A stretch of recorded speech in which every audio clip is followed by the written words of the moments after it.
Tu dois savoir que l'opposant politique russe Alexei Navalny est mort en prison. Salut les infocrates, aujourd'hui on va parler de la mort d'Alexei Navalny qui est donc mort en prison et qui était un opposant politique russe extrêmement connu et soutenu par les Occidentaux notamment en raison de son opposition très forte et très médiatisée à Vladimir Poutine. On va en parler ensemble, mais avant tout, je vous invite à vous abonner, mettre les notifications, les pouces, les commentaires afin de me permettre de vivre de ma chaîne. Et c'est parti, on va parler de la mort d'Alexei Navalny. Alors, Alexei Navalny est mort hier dans sa prison de Sibérie où Vladimir Poutine l'avait mis là pour des raisons d'extrémisme, mais en fait en raison de son opposition politique. En tout cas, c'est la thèse qui a été émise par l'Occident, que Navalny a été mis là par Vladimir Poutine pour le faire taire, pour l'empêcher de se présenter à l'élection présidentielle de 2024 qui aura lieu au printemps prochain. C'est une hypothèse comme une autre qui est tout à fait plausible et tout à fait valable.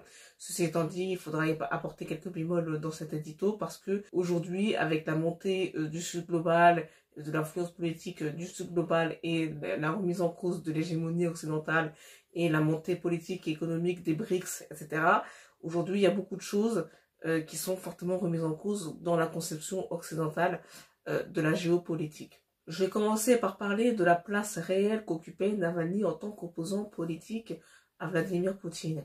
Alexei Navalny était donc clairement un opposant politique à Vladimir Poutine, ça c'est indéniable. Ce qui lui avait valu un soutien presque inconditionnel de l'Occident contre Vladimir Poutine. Ceci étant dit, ce n'est pas parce que l'Occident médiatisait régulièrement les combats d'Alexei Navalny que la population russe suivait forcément le positionnement politique d'Alexei Navalny. Alexei Navalny était un opposant, peut-être parmi d'autres, à Vladimir Poutine. Il avait peut-être une opinion politique qu'il exprimait. Son opinion politique n'était pas forcément celle de tous les Russes et de toute la population russe. Il y a eu des soupçons d'antisémitisme, par exemple, de la part d'Alexei Navalny. Il y a eu des soupçons de tout un tas de choses. Et Alexei Navalny ne doit pas être érigé en martyr ou en héros pour sa simple opposition à Vladimir Poutine.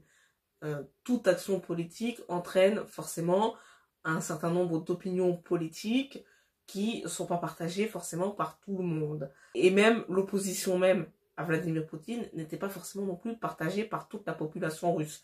Le fait que Alexei Navalny ait été médiatisé largement par les médias occidentaux peut faire croire au public occidental que la simple opposition à Vladimir Poutine valait à Navalny une place dans l'échiquier politique russe de facto, simplement parce qu'il s'opposait à Vladimir Poutine. Ce n'est pas comme ça forcément que ça se passe, ni en termes d'influence, ni en termes d'idées.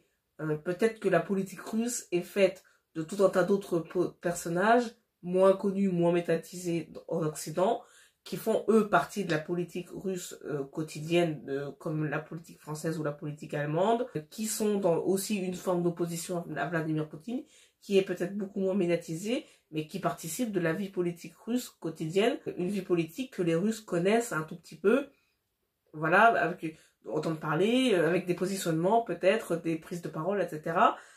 Et Alexei Navalny bénéficiait d'une couverture médiatique qui était surtout occidentale, ce qui nous faisait avoir un regard sur lui d'homme politique russe qui était peut-être exagéré par rapport à son influence réelle sur la politique russe.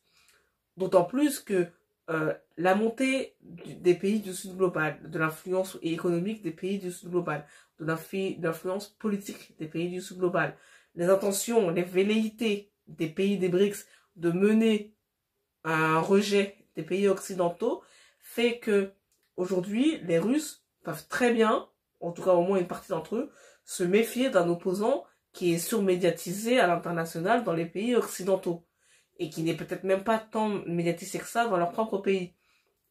Mais un homme politique qui a le soutien de l'Occident, en Russie depuis Boris Yeltsin, ça peut peut-être éventuellement créer un rejet de la personne qui s'oppose à Vladimir Poutine. Si elle est soutenue par les Occidentaux qui font l'objet d'un rejet général depuis 30 ans, les gens vont se dire, ce type c'est le pantin des Occidentaux, c'est le pantin des Américains, c'est le pantin de l'Union Européenne, c'est le pantin de l'OTAN, tout ce que vous voulez. C'est devenu un argument politique aujourd'hui dans les pays du Sud global, le fait d'être un opposant soutenu par l'Occident.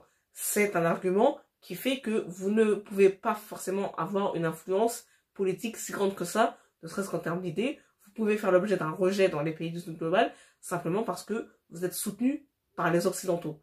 Donc il faut surtout pas croire que Navalny était si important que ça dans la politique russe. Ce qui faisait de lui une personne importante en tant qu'opposant, c'est son emprisonnement en Sibérie, parce que là, je pense qu'objectivement, tout le monde peut reconnaître que l'enfermement d'un opposant dans une prison sibérienne, comme ça, avec l'image des grands espaces froids, enneigés, comme ça, éloignés du centre névralgique du pays, etc.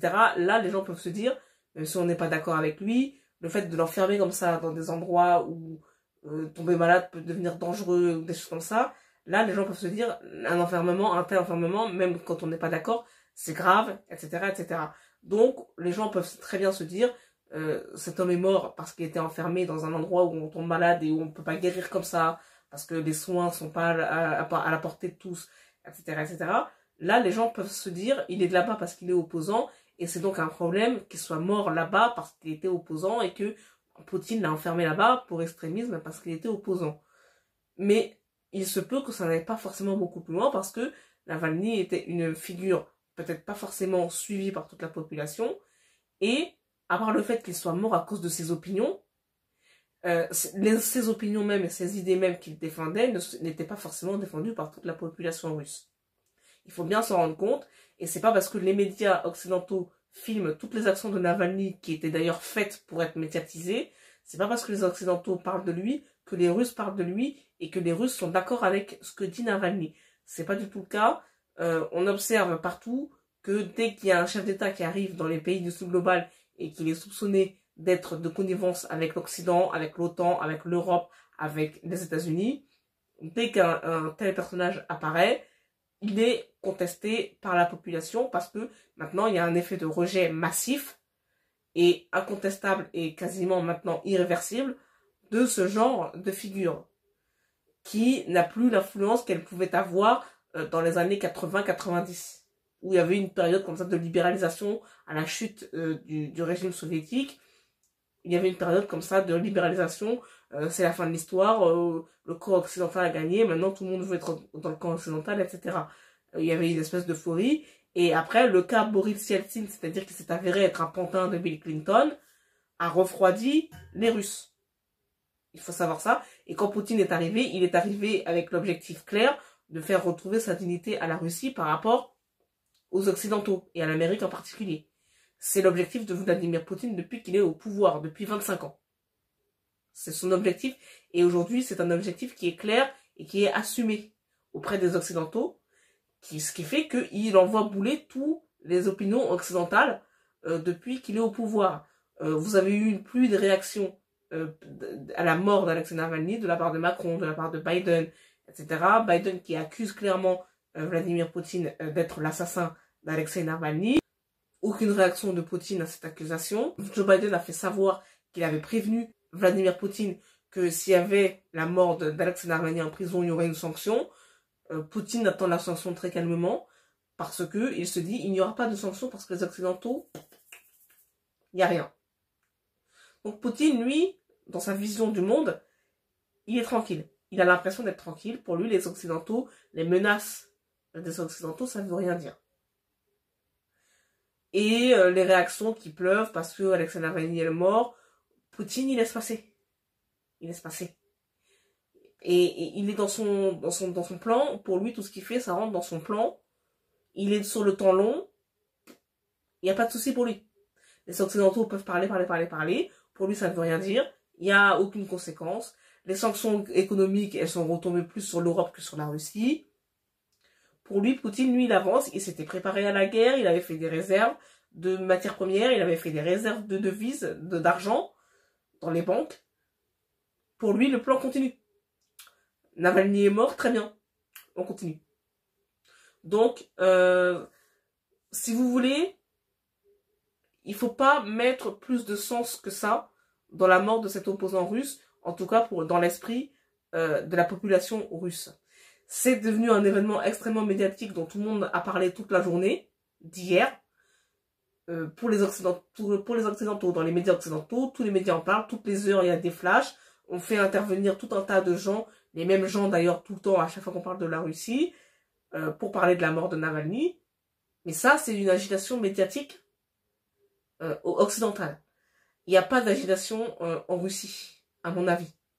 À mon avis, il n'y a pas d'agitation à ce stade-là en Russie, pour les raisons que j'ai évoquées. Pour rappel, Alexei Navalny, c'était quelqu'un qui s'était fait connaître en dénonçant la corruption, en filmant les maisons de Vladimir Poutine et en essayant de se présenter à la mairie de Moscou, qui avait fait un petit score, et il essayait de capitaliser, mais il n'avait pas beaucoup de soutien parce que en Russie, les oppositions sont plutôt atomisées, un peu seules, et il n'avait pas beaucoup de gens derrière lui, pas beaucoup de troupes, il n'avait pas un parti structuré, etc. C'était des oppositions avec des coups médiatiques, etc.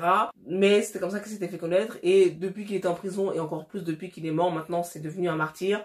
Donc on va voir comment cette figure-là va rester dans le temps, comment l'opposition va se structurer en Russie, comment la vie politique va se structurer en Russie. Il me semble que la vie politique va finir par se structurer en Russie, même si Vladimir Poutine, il avait fait une réforme constitutionnelle qui l'autorise à rester jusqu'à un certain nombre d'années, 2036 me semble-t-il. Vladimir Poutine, c'est quelqu'un qui n'est pas immortel. Donc, le fait est que il y aura forcément la question de la succession de Vladimir Poutine qui va se poser. Bien évidemment, lui-même va participer au choix de sa propre succession, donc il va s'agir pour lui de choisir quelqu'un qui sera dans la même veine que lui, peut-être. Mais il y a un futur, je veux dire, la Russie ne va pas s'arrêter à Vladimir Poutine dans les prochaines années, dans les 20 ou 30 ou 40 prochaines années. Donc, on va voir comment la vie politique russe se structurera d'ici là. Voilà, c'est la fin de cet édito. J'espère qu'il vous aura permis de vous informer et de réfléchir. Et je vous dis à bientôt pour un prochain édito. Salut!